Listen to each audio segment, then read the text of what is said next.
জামাত ইসলামীকে একটা ভোট দিলে আপনি 18 কোটি মানুষের নামাজ সওয়াব পাবেন। যেহেতু এখানে এমপি সাহেব আছে, আমি এটা বলতে পারি, ইতি জনাব আমির হামজা মাননীয় এমপি, যে জামাত ইসলাম ইসলামী দল। ভাই সব জামাত ইসলাম ইসলামী দল আপনারা যখন বলছেন, অবশ্যই তো কি রকম ইসলামিক দল একটু পোস্টমর্টম করি।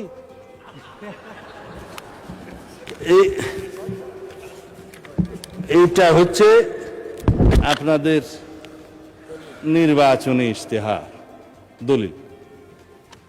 এটার মধ্যে মনে হয় 93 পৃষ্ঠা আছে, খুব রঙিন রঙিন পেজ, দেখতে খুব সুন্দর। এখন আপনারা এই পূর্ণাঙ্গ বইয়ের কোথাও কি আপনারা বলেছেন যে আমরা শরিয়া ব্যবস্থা জারি করব, শরিয়া ভিত্তিক রাষ্ট্র ব্যবস্থা করব? করেন না। জবাব আপনারা দিন।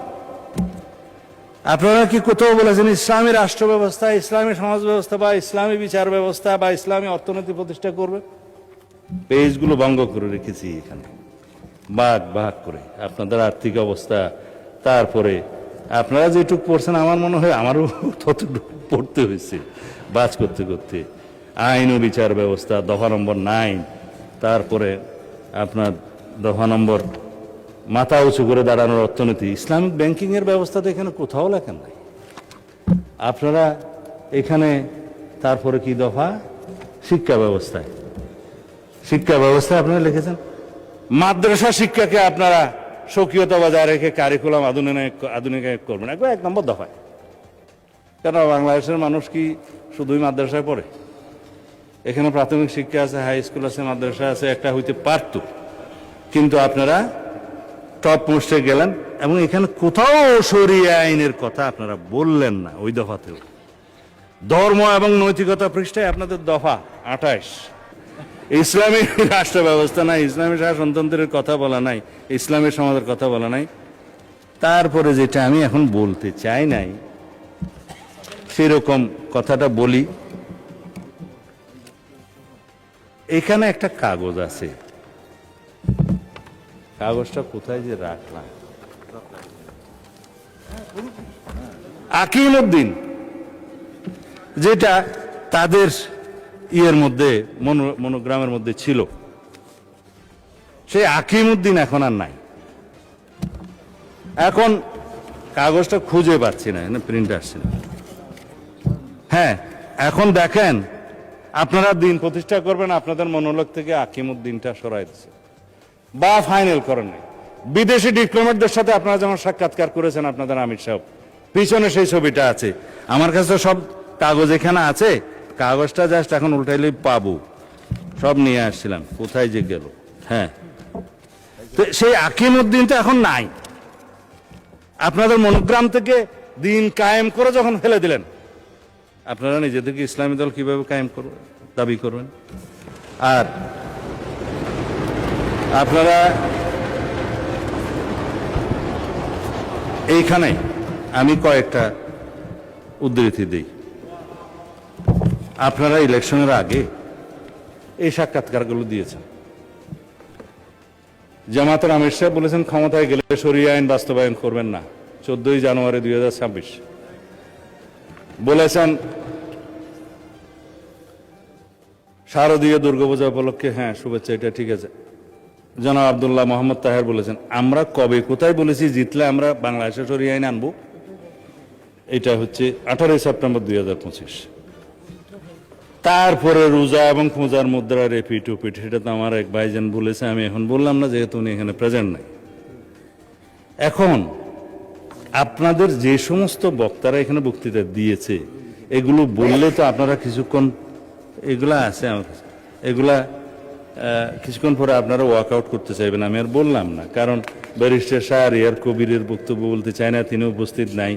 তবে আমার ভাই শাহজাহান চৌধুরী তিনি বলেছেন যে আল্লাহ সিদ্ধান্ত নিয়েছেন জামায়াতকে ক্ষমতা নেবেন, এবং আপনি আল্লাহ এত মর্তবা দিয়েছে যে সূর্য দাঁড়িয়ে থাকে, এটা আমার ভাইয়ের যে মর্তবা।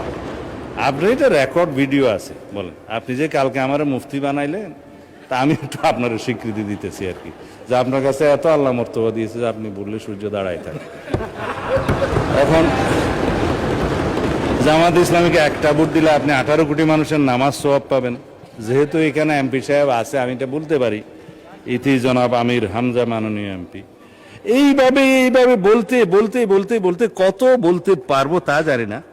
তবে আপনারা সর্বশেষ জেনে রাখুন, মওদুদ ইসলাম বনাম মদিনার ইসলাম নিয়ে একটা বই লেখা হয়েছে, এবং যেগুলো আকাবির, যারা মুরব্বীরা, কবির থেকে আকাবির আসছে আর কি, প্লুরাল, মওদুদি রচনাবলী প্রসঙ্গে আকাবিরদের পর্যালোচনা। এত কিছু বলবো না, যেহেতু মাননীয় স্পিকার সময়ের দিক থেকে খুব কিপটামি করতেছে, সেই জন্য। মাননীয় স্পিকার, মওদুদিবাদের মূল কথা হলো ইসমতে আম্বিয়া, মানে নবীগণ নিষ্পাপ এবং সাহাবায়ে কেরামকে মেয়ারে হক বা সত্যের মাপকাঠি, এই দুইটা বিষয়ে তিনি সমালোচনা করেছেন, মানেন। যার কারণে যারা আকাবির মানে পর্যালোচনা করেছেন, তাদের মধ্যে নাম বললেই উপমহাদেশে যাদের কথা সবাই চিনবেন, মৌলানা আশরাফ আলী থানভী সাহেব রাদিয়াল্লাহু আনহু, রহমতুল্লাহ আলাই, রহমতুল্লাহ আলাই। আর ভাই স্লিপ অফ টাং তো হইতেই পারে, তবে মোটামুটি আরবি কিছু জানি। রহমতুল্লাহ আলাই রাদিয়াল্লাহু আনহু সাহেব ইয়ের ক্ষেত্রে, সাহাবীর ক্ষেত্রে। ঠিক আছে, আপনারা সবাই জামা কাপড়ে মৌলানা আর কি, আমরা কোট শুট পরে মৌলানা। দ্বিতীয় হচ্ছে শাইখুল ইসলাম হযরত মৌলানা হুসাইন আহমদ মাদানী রহমতুল্লাহ আলাই, হযরত মুফতি কিফায়াতুল্লাহ দেহলভী,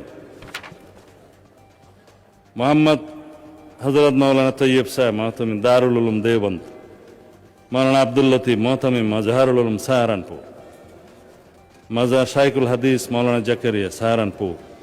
এইভাবে বলতে বলতে আরো অনেক বলতে পারি, সময়টা চলে যাবে।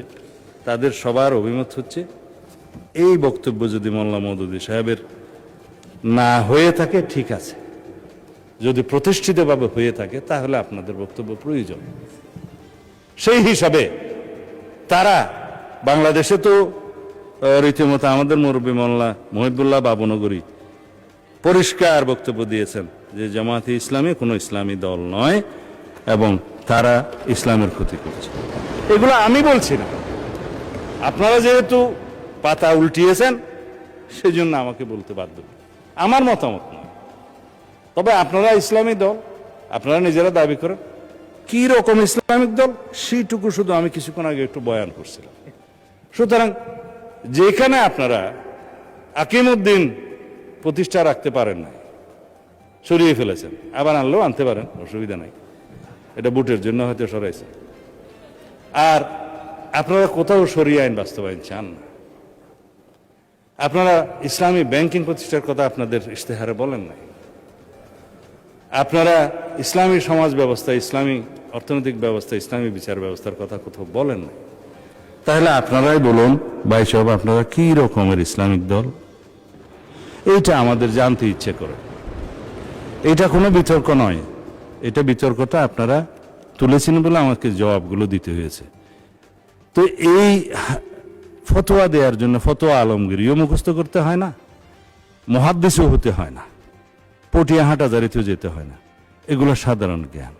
তা আশা করি বাংলাদেশের জনগণের সাথে আপনারা ট্রান্সপারেন্টলি, স্বচ্ছভাবে আপনারা যা তাই আপনাদেরকে প্রকাশ করবেন। আপনারা যা নন সেটা নিয়ে আপনারা জনগণের সামনে অবশ্যই কোনো রকমের দ্বিচারিতা করবেন না। আমি প্রতারণা শব্দটা বলি না, কারণ এটা একটা আনপার্লামেন্টারি ওয়ার্ড।